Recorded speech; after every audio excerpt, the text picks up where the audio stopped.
Hello everyone, welcome back to my channel Aviation Concepts Biome. I am Gautama, trainee pilot. So guys, today I'm gonna cover one more topic of technical general.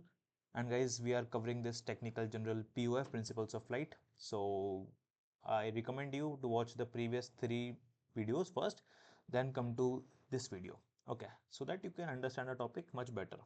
And guys, in the previous videos we have covered the basics, very basics of technical general of POF especially. So guys, अब तक तो बहुत easy था, बहुत basic पढ़ा है हमने। आज के लेक्चर से असली पीओएफ स्टार्ट हो रहा है, ठीक है। Today's lecture is about your subsonic air flow. Okay, so guys today will cover this topic completely from tip to top. Okay, so don't worry, just stay tune till the end and you will get each and everything. Okay, so let's start today's topic without wasting time. So यार देखो, पिछले videos में हमने पढ़ा था, जैसे ये अपना जहाज होता है, ठीक है। ये सब जहाज होता है, इसकी ये विंग्स हैं, ये विंग्स हैं, ठीक है। देखो, विंग्स का जो ये वाला पोर्शन होता है, दिस पोर्शन और दिस पोर्शन, आज इस पोर्शन को हम पढ़ने वाले हैं। And this portion is represented as this diagram. पहले ही मैं क्लियर कर दे रहा हूँ, ठीक है। इस पोर्शन को हम आज पढ़ने वाले हैं, ठीक है। अब देखो होता क्या है ना, let's study this wing. Mainly wing के बारे में पढ़ना है, क्योंकि यार पूरा लिफ्ट वगैरह सब कुछ विंग से ही होता है। सपोज दिस इज योर, आज अच्छी ड्राइंग बनाना ज़रूरी है थोड़ा, विंग वाले टॉपिक में ना चाहिए होता है। Suppose this is a wing, ठीक है। सो यार एक चीज़ ये याद रखो, ये जो ब्लैक पोर्शन है, this black portion which I am doing, this is your leading as,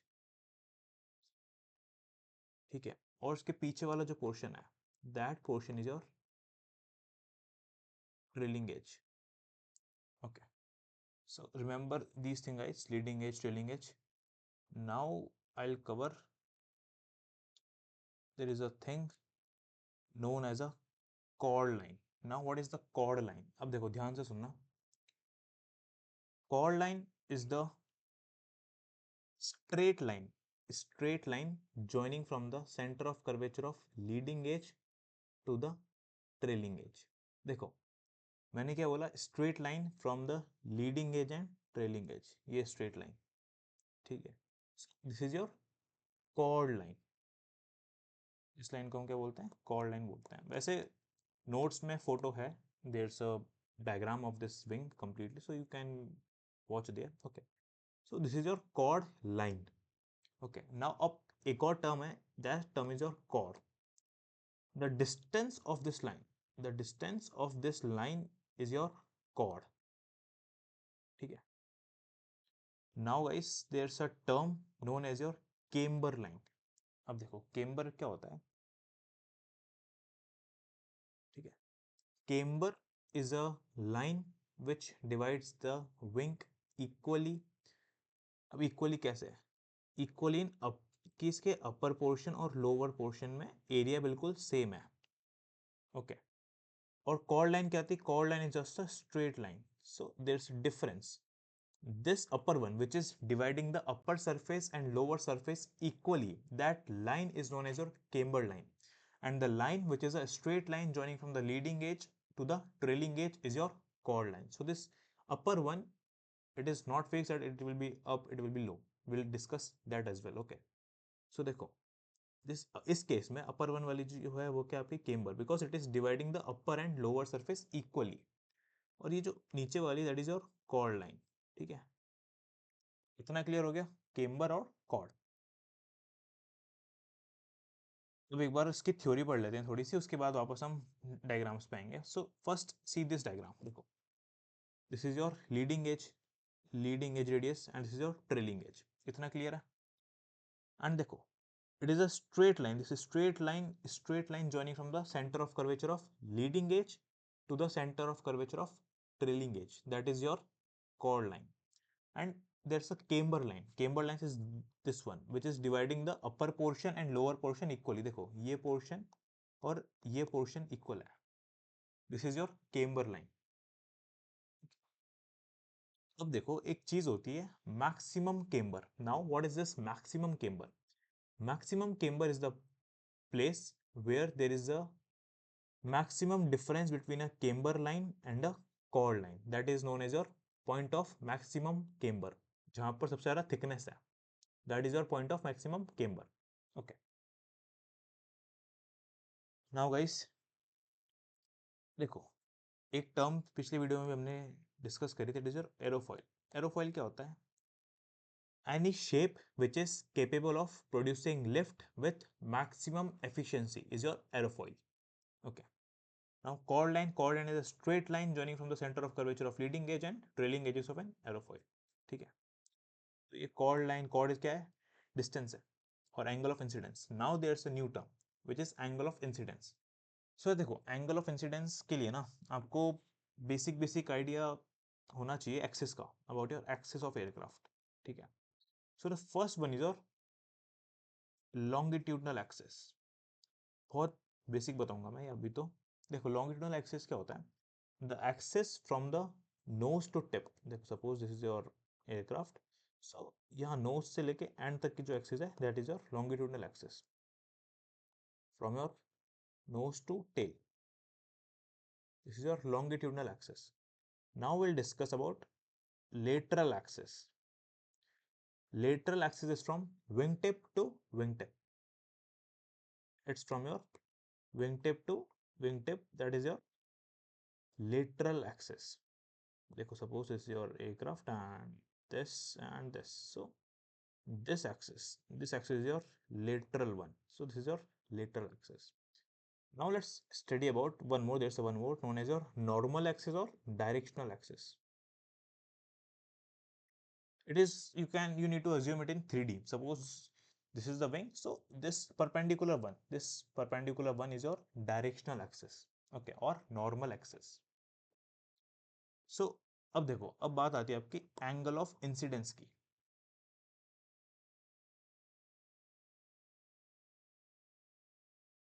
Let me rub this, then we'll discuss about your angle of incidence. Now what is this angle of incidence?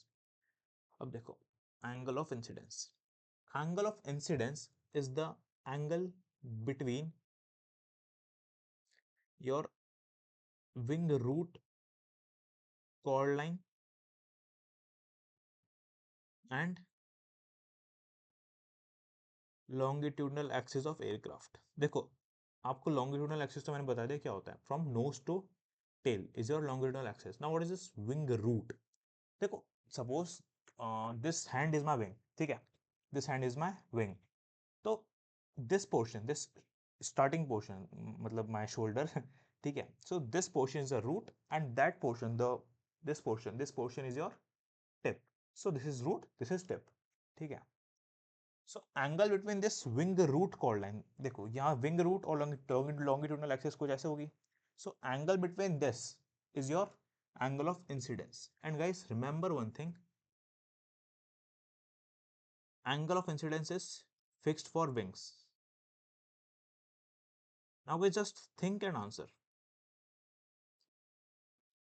देखो, suppose this is a wing. ठीक है, अब aircraft का wing है.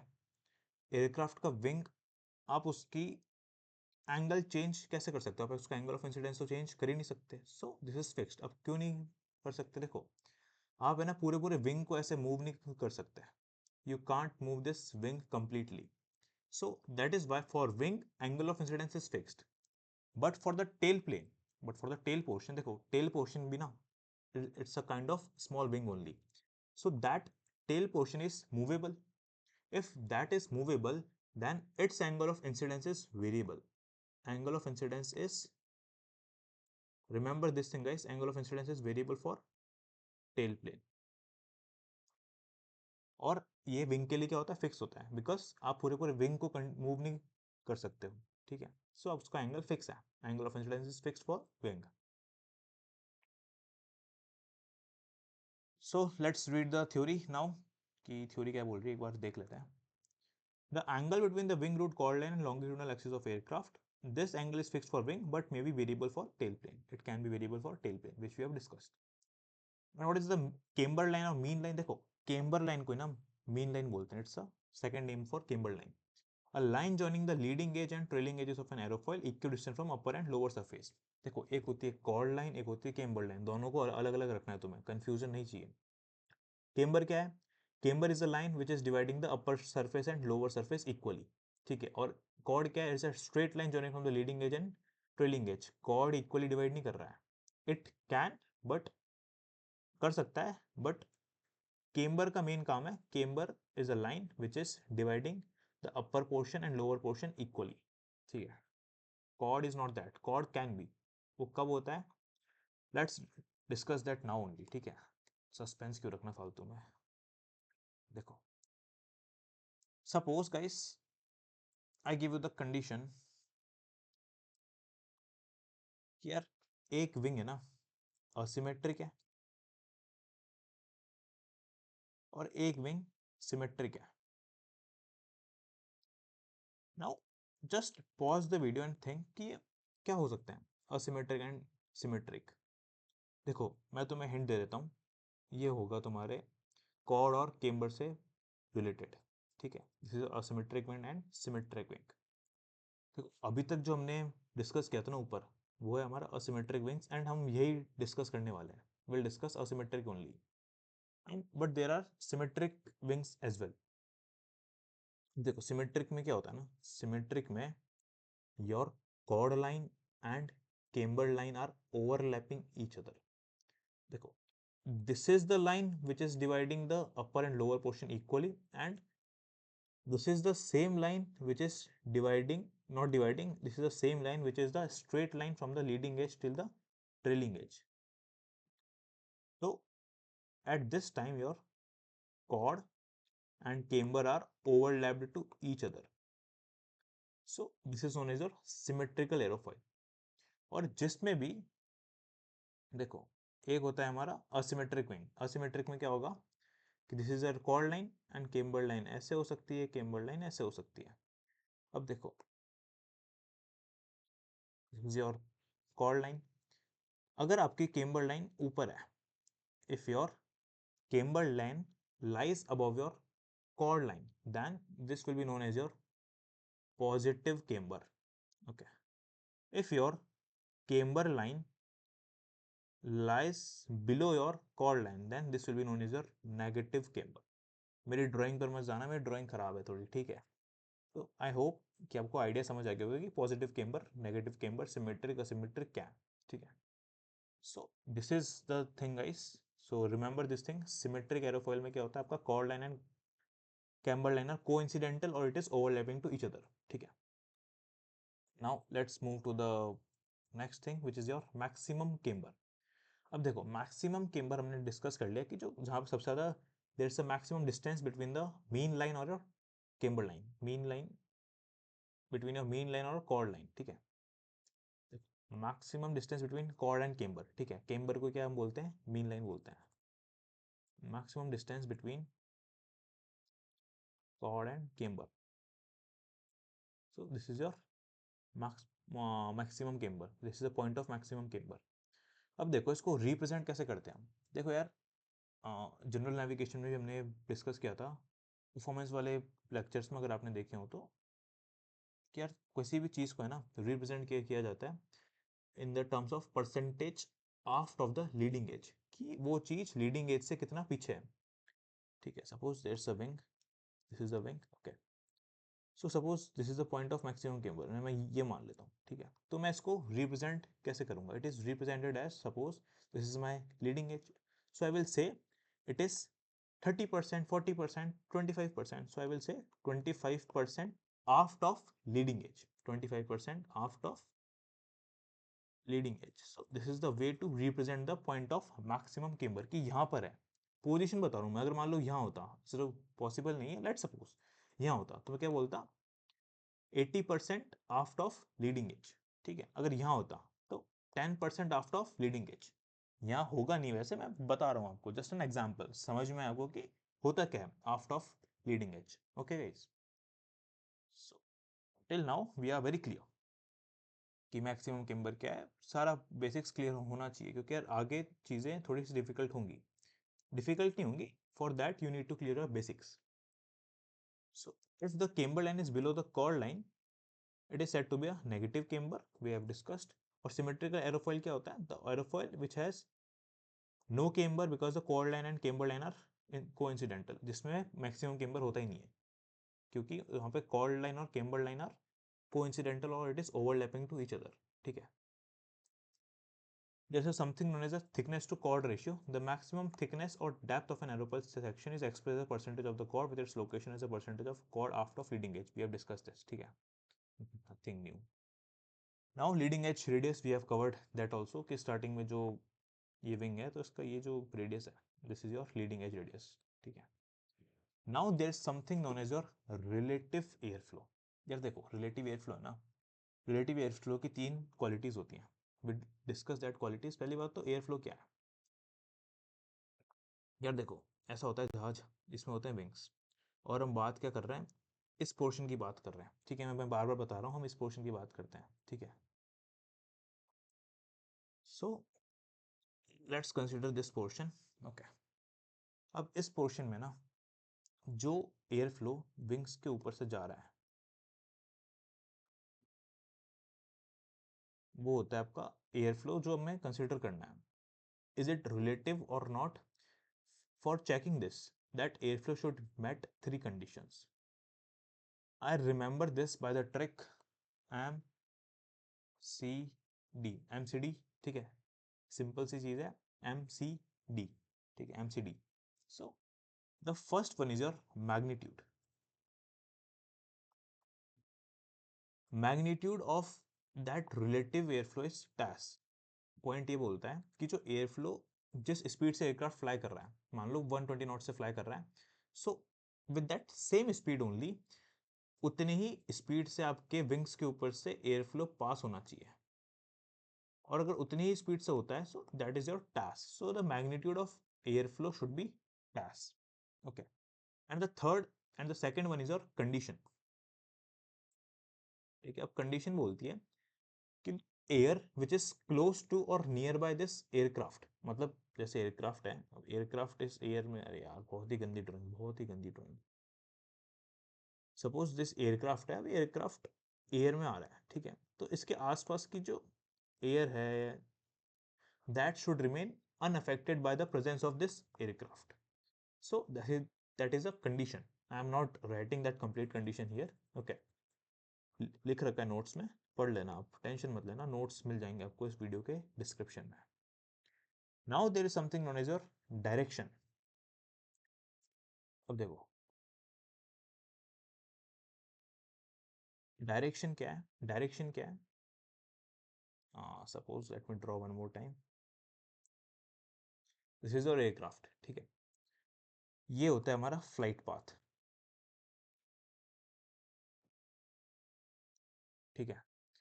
और देखो तो जो एयर फ्लो है that should be parallel and opposite to the direction of flight path, and it should not be dependent on where the nose of the aircraft is going. It should be depending on the path or the track. मतलब मान लो मैं Krebs करके fly कर रहा हूँ, ठीक है, suppose I am facing this type, ठीक है, मेरा ट्रैक तो यही है बट मेरी नोज यहाँ जा रही है, ठीक है।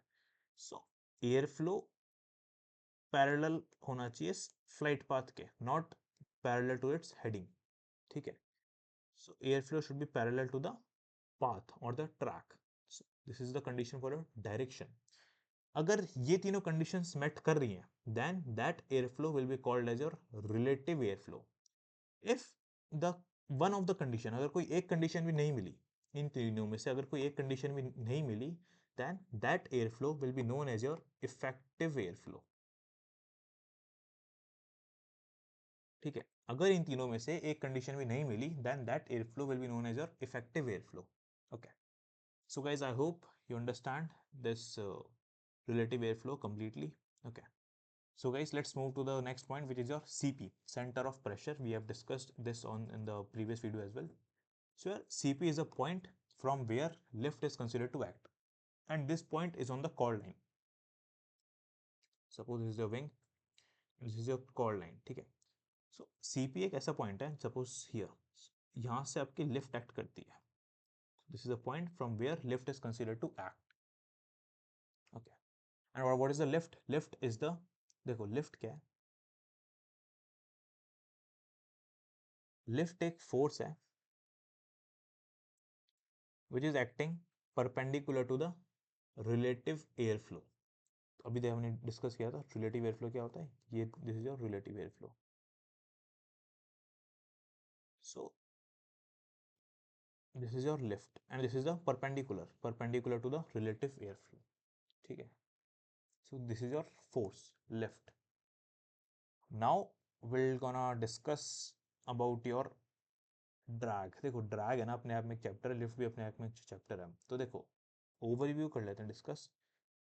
Suppose is your flight path and your aircraft is moving this side, ठीक है। And the force which is parallel but in opposite direction to the flight path, इस डायरेक्शन में जो फोर्स एक्ट कर रहा है which is your drag.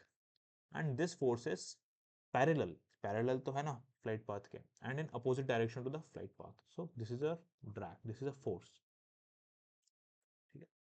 Now guys let's discuss one most important term of the technical which is known as your angle of attack। बहुत important term है, देखो समझना अच्छे से।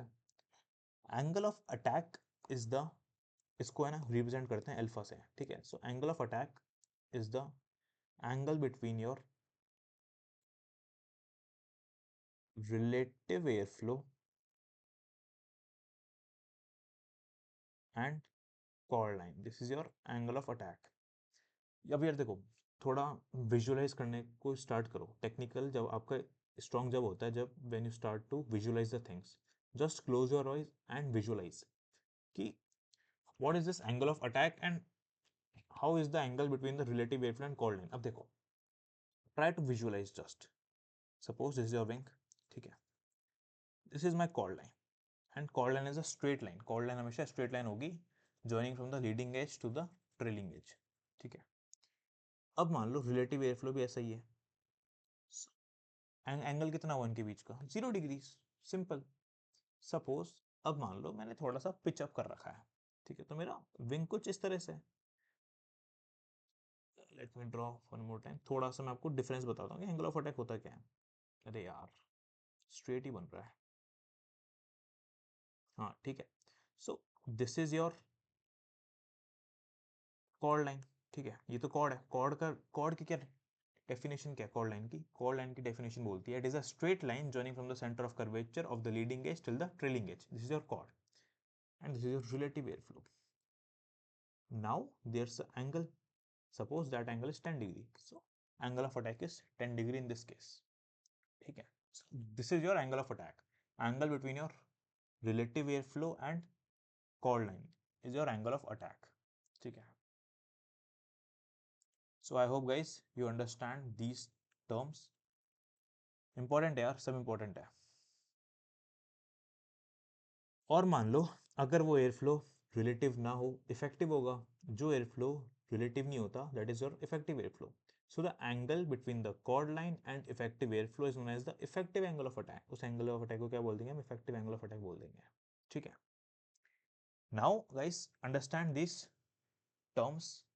Now I hope you all understand these all terms. First, just pause the video here and revise all these terms. Then we'll move to the next portion. ठीक है?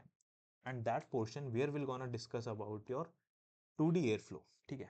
Here we'll understand in 2D, वैसे actual में तो सब 3D होता है ना यार, तो here we'll consider the 2D only. ठीक है? अब देखो हो क्या रहा है। पिछले कुछ वीडियोस में हमने बेसिक्स कवर किए थे और कुछ वेलोसिटी वगैरह के बारे में, बर्नौलीज थ्योरम वगैरह हमने सब डिस्कस करी थी, ठीक है। अब देखो यार ऐसा होता है, ये विंग है, अब एयर फ्लो कुछ ऐसा आता है and it hits here at this stagnation point. This point is known as your stagnation point, and from here it divides into two portions, upper one and lower one, ठीक है। कुछ हवा ऊपर जाती है, कुछ हवा नीचे जाती है। अब देखो हो क्या रहा है ना, at this stagnation point, अब स्टैग्नेशन पॉइंट पे क्या हुआ है? स्टैग्नेशन पॉइंट पे जैसे ही एयर टकराई, here relative velocity will become zero. उस एयर फ्लो की रिलेटिव वेलोसिटी क्या हो गई? जीरो हो गई, रिलेटिव वेलोसिटी जीरो। अब देखो वेलोसिटी बिल्कुल जीरो हो गई है तो प्रेशर ज़्यादा होगा। बर्नौली ने क्या बोला था? बर्नौली ने यही तो बोला था, velocity and pressure are inversely proportional to each other. तो यहाँ पर आपका हाई प्रेशर फॉर्म हो जाता है, ठीक है। और जैसे ही ये एयर फ्लो इस विंग के ऊपर से पास करता है ना, अब देखो विंग का सरफेस बिल्कुल लैमिनर है, बिल्कुल clean, so it accelerates here. तो यहाँ पर क्या हो जाता है, इसकी वेलोसिटी विल बी इंक्रीज। सो इसकी वेलोसिटी इंक्रीज होती है तो there will be a low pressure at the trailing side. मतलब लीडिंग एज में क्या है, हाई प्रेशर है, इधर क्या हो जाता है आपका लो प्रेशर होता है, जनरली यही होता है, ठीक है। सो देखो एयर जो ऊपर गई ना, एयर जो ऐसे ऊपर गई है, that is known as your upwash. The airflow which is turned upwards towards the lower pressure, ठीक है, that is your upwash. क्योंकि देखो towards the lower pressure क्यों, क्योंकि ये एयरफ्लो इस साइड जा रहा है ना, that is your upwash, ठीक है। now जब ये वापस अपने ओरिजिनल स्टेट में आ जाता है airflow when it comes to its original state again, this is known as your downwash, ठीक है। सो अपवॉश एंड डाउनवॉश क्लियर हो गया, जो एयर ऊपर गई है अपवॉश, वापस वो अपने ओरिजिनल स्टेट में आ गई, दैट इज योर डाउनवॉश, ठीक है। As airflow towards an aerofoil, it will be turned towards the lower pressure at the upper surface. This is termed as upwash. After passing over the aerofoil, the airflow returns to its original position state. This is termed as downwash. देखो जैसे ही ये ऊपर गई, यहाँ पर क्या होता है, इसकी वेलोसिटी बढ़ जाती है, पर प्रेशर है ना कम होना स्टार्ट होता है, प्रेशर कम है, ठीक है। यहाँ आके वापस वो अपने ओरिजिनल स्टेट में आ जाती है क्योंकि ये विंग को पास कर चुकी है। So this is your upwash, this is your downwash, ठीक है। क्लियर हो गया इतना। एंड सबसे ज़्यादा पॉजिटिव प्रेशर होता है आपका स्टैग्नेशन पॉइंट पे, because relative velocity is zero there. और स्टैग्नेशन पॉइंट कहाँ होगा, ऑब्वियसली लीडिंग एज पे होता है कहीं ना कहीं इधर, ठीक है। और स्टैग्नेशन पॉइंट पे फ्लो डिवाइड होता है from your upper portion and lower portion, ठीक है। So it says greatest positive pressure occurs at the stagnation point where relative velocity is zero. This stagnation point is located somewhere near the leading edge. Leading edge पे होता है बिल्कुल. It is at the front stagnation point where the flow divides to pass over and under the section. वही इस stagnation point से it is some airflow is going up and some airflow is going under, over and under, ठीक है। And pressure stagnation point पे क्या होगा, static plus dynamic, ठीक है। It says flow over the top of the section accelerates rapidly around the nose over the leading portion of the surface, including a substantial decrease in static pressure in those areas. जैसे ही acceleration होएगा वहां पर क्या होता है, that acceleration will lead to the lower in pressure, तो pressure कम होना स्टार्ट हो जाता है वहाँ पे, ठीक है। Including a substantial decrease in static pressure in those areas, ठीक है। अब देखो एक चीज होती है क्रिटिकल एंगल ऑफ अटैक, ठीक है। एंगल ऑफ अटैक हमने पढ़ा था क्या होता है, अब क्रिटिकल एंगल ऑफ अटैक होता है आपका 16 डिग्रीज जनरली। अब यहाँ पर क्या होगा ना, देखो suppose this is your wing, ठीक है, दिस इज योर विंग। अब इस विंग में क्या हुआ, इसको मैंने बहुत ऊपर कर दिया, मैंने पूरा पिचअप कर दिया, ठीक है। अब यहाँ पर सपोज मैंने पहले इतना था 0 डिग्री था, एयर फ्लो मस्त आ रहा है जा रहा है बढ़िया, कुछ दिक्कत नहीं है, हाई प्रेशर है लो प्रेशर है, स्टार्टिंग में हाई है पीछे पीछे लो हो रहा है। बट अब मैं क्या कर रहा हूँ, अब मैं इसको और ऊपर कर रहा हूँ, मैं विंग को और ऊपर कर रहा हूँ बाय पिचिंग अप। सो जैसे जैसे मैं पिचअप कर रहा हूँ तो देखो एयर जो एक्सिलरेट यहाँ आके हो रही थी पहले, अब वो यहीं होने लग रही है क्योंकि मैं पिचअप कर रहा हूँ। अब एक ऐसा पॉइंट आएगा बिल्कुल 16 डिग्रीज पे आता है वो पॉइंट, कि जहाँ पर the pressure at your leading as, मतलब जहाँ पे वो हाईएस्ट था वहाँ पर प्रेशर बहुत कम हो जाता है, ठीक है। क्योंकि वो एयर यहीं आपका एक्सीलरेट होना स्टार्ट हो जाती है, that's why the pressure air becomes very very decreased, pressure क्या हो जाता है वहाँ पे बहुत कम हो जाता है। सो उसके बाद क्या होगा, उसके बाद क्या हो जाता है, उसके बाद जहाज स्टॉल हो जाता है भाई सिंपल सी चीज़ है ना। उसके बाद क्या होगा, एयरक्राफ्ट विल स्टॉल। स्टॉल हम पढ़ेंगे इन डिटेल, ये अपने आप में एक चैप्टर है, तो मैं बता रहा हूँ आपको उसके बाद क्या हो जाता है, जहाज स्टॉल हो जाता है, ठीक है। क्योंकि उस वहाँ पे एयर फ्लो का सेपरेशन हो गया, स्टॉल होता है आपका सिर्फ एक रीज़न की वजह से, एयर फ्लो सेपरेशन, ठीक है। So due air flow separation stall occurs, ठीक है। सो इतना समझ आ गया कि जैसे ही हमने पूरा 16 डिग्रीज कर दिया, सपोज 16 डिग्री से एयर फ्लो कुछ ऐसा आ रहा था, अब यहाँ पे आने पे क्या होता है ना, ये एक्सेलरेशन इसका यहीं स्टार्ट हो जाएगा, तो यहाँ पर ही प्रेशर आपका बहुत कम हो गया। सो It says pressure reduces continuously from the stagnation value through the free stream value to a position on the top surface where a peak negative value is reached. कि इससे कम तो प्रेशर हो ही नहीं सकता, this is a peak negative value, ठीक है. From there onwards the flow continuously slows down again and pressure increases back to the free stream in the region of. अब देखो यहाँ लीडिंग एज बन गया था, अब यहाँ हो जाएगा हाई प्रेशर. ये लीडिंग एज पे क्या था आपका, लो प्रेशर हो गया, अब यहाँ हो जाएगा आपका हाई प्रेशर. तो ये दिक्कत वाली बात हो गई, क्योंकि what we want that pressure will reduce with the air flow only, ये हम चाहते हैं, ठीक है.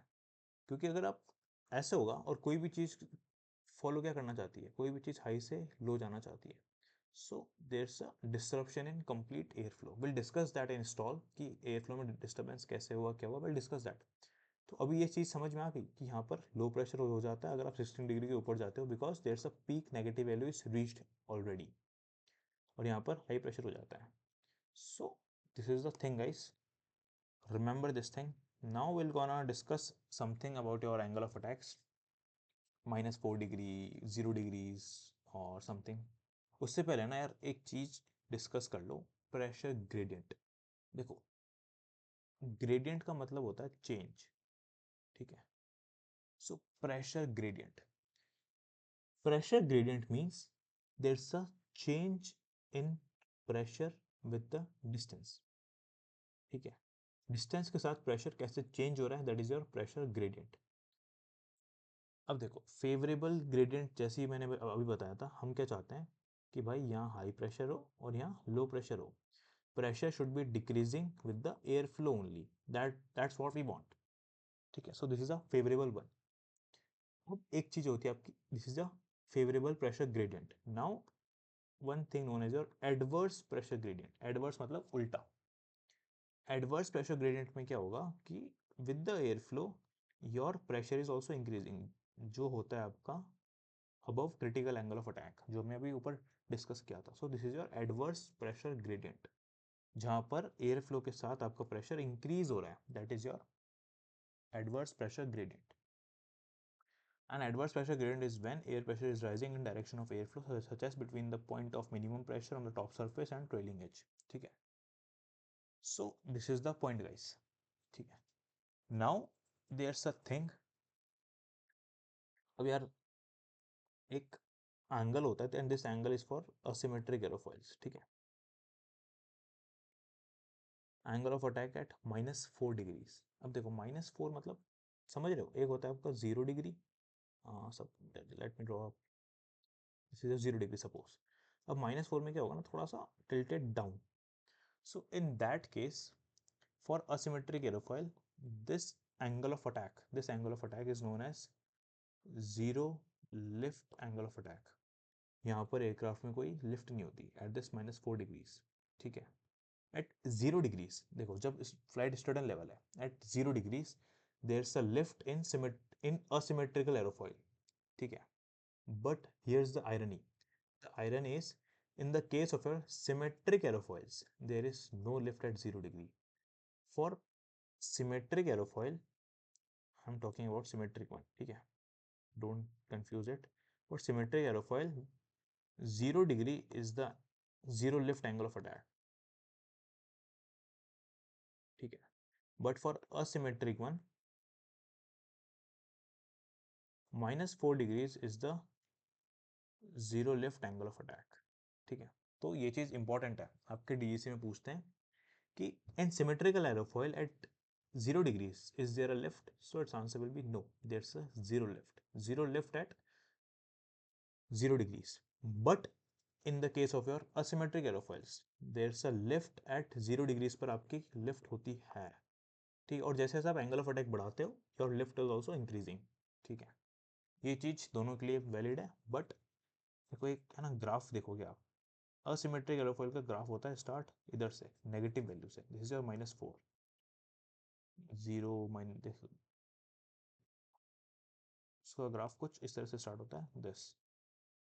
सो at -4 degrees there is a zero lift, but symmetric के केस में at 0 degrees there is a zero lift. मतलब आपका एंगल ऑफ अटैक अगर सीधा है, if your aircraft is certain level, in the case of a symmetrical aerofoil then at that time there is no lift in the aircraft, अब यार एक चीज याद रखो, higher the angle of attack higher the pressure gradient, वही वाली बात है। जितना ज़्यादा आप एंगल ऑफ अटैक बढ़ाते जाओगे उतना ज़्यादा देर से डिफरेंस इन प्रेशर, प्रेशर में डिफरेंस उतना ज़्यादा बढ़ता जाता है। ठीक है, अब एक चीज़ बताओ यार, मूवमेंट ऑफ सीपी। देखो सीपी क्या है, सीपी वो पॉइंट है जहाँ से आपके लिफ्ट एक्ट हुई। Suppose, I hope this is visible to you, this is your wing, ठीक है, this phone is your wing, ठीक है। अब मैंने क्या किया, मैंने वो बोल दिया तुम्हें ये सीपी है मेरा, ठीक है, I hope this is visible to you. So देखो ये सीपी है मेरा। अब जैसे जैसे एंगल ऑफ अटैक बढ़ रहा है, एंगल ऑफ अटैक कैसे बढ़ेगा, मैं पिचअप कर रहा हूँ, पिचअप कर रहा हूँ तो ये मेरा पेन जो है, तो मेरा पेन है वो अपने आप ऊपर आ रहा है। सो ये जैसे जैसे मैं एंगल ऑफ अटैक बढ़ाता जा रहा हूँ, this is coming forward, CP is moving forward towards the leading as, ये लीडिंग एज की तरफ आता है। और जैसे ही स्टॉल होने वाला होता है ना, उससे पहले CP is at its most forward position just before the stall. Remember this thing, guys. CP at its most forward position just before the stall. ठीक है. As angle of attack is increasing from 0 degree to 16 degrees, the upper section peaks move forward. So the point at which the lift is effectively concentrated, CP will move forward. यार देखो simple सी बात है, ये आपका 0 degree पर था, ठीक है। अब इस 0 डिग्री पर क्या हुआ, यहाँ पर यहाँ से आपका सीपी एक्ट कर रहा है सपोज, ठीक है। अब मैंने क्या किया, एंगल ऑफ अटैक बढ़ा दिया, तो ये सीपी थोड़ा सा आगे मूव करेगा, यहाँ आ जाएगा, मैंने और बढ़ा दिया, ठीक है, तो ये बिल्कुल यहाँ आ जाता है। मान लो मेरा जहाज स्टॉल होने वाला है, अभी हुआ नहीं है, but just before the stall ये बिल्कुल at its most forward position, CP is at its most forward location just before the stall. This point is very very important. Mark this point, ठीक है। So guys remember this thing. This is very very important. Yeah. Now there's something known as your symmetrical aerofoil. We have discussed that symmetrical aerofoil क्या है, कि जहाँ पर your camber line and your chord line are coincidental to each other, ठीक है। Upper and lower forces are, lower surfaces are equal and located at the same point. Zero lift angle of attack पे वहाँ पर zero lift है, ये point याद रखना, this is important one. No lift at zero angle of attack in the case of your symmetrical aerofoil. और इसमें आपका सीपी भी मूव नहीं करता, असिमेट्रिकल एरोफॉइल में सीपी मूव्स। और सीपी मूव कैसे करता है सिमेट्रिक में, it comes forward with increase in angle of attack, ठीक है। But in the case of your symmetrical aerofoil there is no movement of CP which change in angle of attack, angle of attack के change होने के साथ CP आपका move नहीं कर रहा है, ठीक है। Now guys there is something known as your aerodynamic centre. अब यार ये क्या है एरोडायनेमिक सेंटर, बताता हूँ मैं, कुछ भी नहीं है, ठीक है। एरोडायनेमिक सेंटर के बारे में पहले जान लो, एक ही फिक्स्ड पॉइंट है, it is not movable, it is a fixed point on the wing, ठीक है। And generally it is present at 25% aft of leading edge. और ये जनरली से मेरे मतलब क्या था, मतलब where speed is less than मार्क 0.4, जब स्पीड आपकी मार्क 0.4 से कम होती है, in that case your aerodynamic centre is 25% aft of leading edge, ठीक है। एंड इसके बारे में एक खासियत ये है कि this is the point where complete pitch movement will take place. अब इस पॉइंट के अबाउट ही there a change in pitch, the point where all changes in magnitude of the lift force effectively take place, or it is a point about which the pitching movement will remain constant. इस पॉइंट के around pitching movement will remain constant eight normal angle of attack, ठीक है।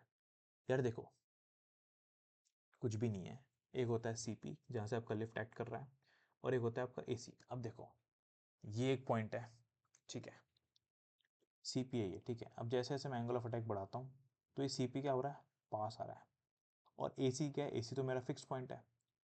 तो जैसे जैसे आप pitch में चेंज करते हो तो सारा चेंज होता है आपका एसी के रिगार्डिंग, एरोडायनेमिक सेंटर के अराउंड में ही, ठीक है। अब देखना, एक आपने फॉर्मूला सुना होगा, that is known as your moment, ठीक है। Moment is your nothing but force into displacement. अब मैंने बोल दिया फोर्स हमेशा फोर्स सेम है, ठीक है।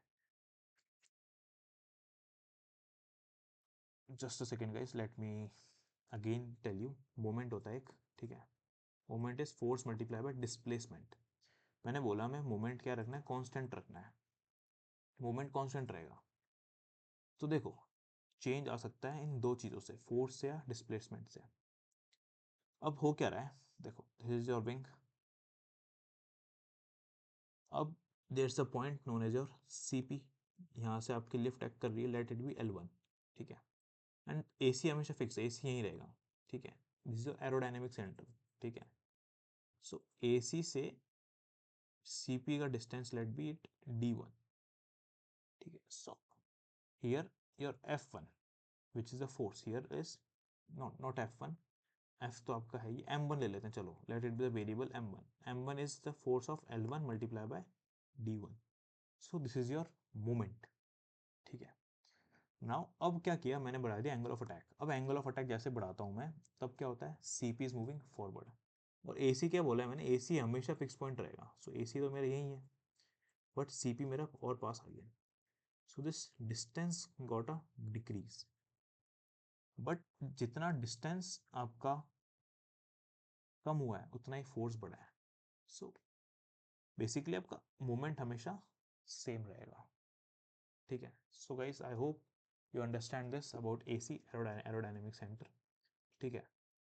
It says since an increase in angle of attack will increase the lift force but also move CP towards the AC, but moment will remain the same, moment same रहेगा, क्योंकि suppose आपकी lift पहले थी 2 and distance आपका 5 metre का, सो moment था 10, ठीक है। अब क्या हुआ, अब आपकी लिफ्ट हो गई 5, क्योंकि आप एंगल ऑफ अटैक बढ़ा रहे हो, मैंने क्या बोला, जैसे जैसे आपका एंगल ऑफ अटैक बढ़ता है वैसे वैसे आपकी लिफ्ट भी बढ़ती है, सो मैंने बोल दिया 2 से 5 ही हो गई, और मैंने डिस्टेंस 5 से 2 कर दिया, सो अल्टीमेटली मोमेंट तो क्या है, सेम है ना, सो मोमेंट विल रिमेन सेम, ठीक है, with the change in angle of attack as well. And this point is at the 25% of the call line while considering the subsonic airflow, which is less than Mach 0.4, ठीक है। सो ये चीज़ें याद रखना है यार। और एक चीज़ इसकी इंपॉर्टेंट है, there is a nose down pitching movement exist about the aircraft, ठीक है। इधर nose down pitching movement exist करता है around our AC, this is not aircraft sorry, this is our AC aerodynamic centre, nose down, ये चीज़ याद रखना है, यहाँ से क्वेश्चन आ रहा है, क्वेश्चन आ रहा है यहाँ से कि there a nose down pitching moment exist about the aircraft, हल्का सा नोज डाउन मोमेंट देता है आपको AC, देखो this this is your nose down moment, हल्का सा, ठीक है। So guys I hope this AC is also clear to you, and I hope guys this complete lecture is very very clear to you. Basically देखो इस lecture में आपको ध्यान रखना थोड़ा CP की मूवमेंट के बारे में, कि CP will move forward with the increase in angle of attack and CP at its most forward position just before the stall।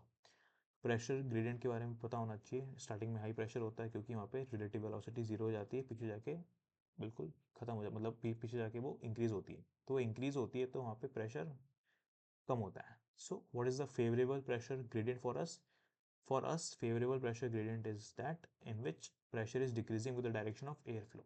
so कुछ चीज़ें आपको ये याद रखनी है, एंगल ऑफ अटैक की डिफाइन याद होनी चाहिए, रिलेटिव एयर फ्लो और कॉर्ड लाइन के बीच का एंगल इज और angle of attack, angle of incidence पता होना चाहिए, और ये अप वॉश डाउन वॉश बाकी ये सारी टर्म्स जो हमने डिस्कस करी हैं ये सब, क्योंकि यार दिस इज द बेसिक। आज से हमारा मेन टेक्निकल स्टार्ट हो गया है, मेन POF स्टार्ट हो गया, so just pay attention from now at least, ठीक है। पहले से अटेंशन दे रहा हूँ तो वेल एंड गुड, बट थोड़ा सा अटेंटिव हो जाओ, start revising and revise by active recall method guys, I say again and again active recall से रिवाइज करो, टेक्निकल में रिविजन चाहिए, ठीक है। So guys bye bye, take care, don't forget to like, subscribe and share, and don't worry about the notes, I'll provide the notes in the description of this video only, okay, bye bye, take care।